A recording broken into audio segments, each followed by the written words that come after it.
দেখেন ওটা 3 লাখ উপরে হয়েছে কয়টা? করতেছি ইনশাআল্লাহ গিয়ারবক্সে 3 লাখ 35,000 হয়েছে এটা। প্রিমিয়াম বেরিং আর পরে দেখা যায় 2 লাখ এর মেকারে ভিডিও কয়েকটা আছে কাজ করতে আসছি কিন্তু কত গিয়ারবক্সের আপনার দেখেন খুলছে মেকারে দাঁড়ায় রয়েছে যন্ত্রপাতি যে প্রিমিয়াম বুশ বেরিং অনেক কিছু কালু কই গেছে দেখেন, ক্যামেরা দেখ ক্যামেরাম্যান আমার কমা গেছে ওই যে দেখেন কোডের মধ্যে কোডের সমস্যা হয়েছে বেশি কোড আপনার ইয়ে হয়ে গেছে কোড কোডের কোড সমস্যা সাইড মারে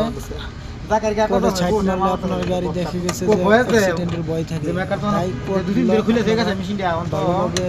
ঠিক করবেন ও ফিরে আমরা কো গিয়ারবক্স ঠিক করে রাখবেন তাহলে আপনার নিরাপদে থাকবেন আর প্রিমিয়ামগুলো এই দেখেন প্রিমিয়াম সঠিক খায়া গেলে প্রিমিয়ামগুলো পাল্টে দিবেন যাতে আপনার গাড়িগুলো ভালোভাবে চলতে পারে এই যে এটা হলো কান আপনার এই ছেড়ে কান ধরলে এই ছেড়ে যাবে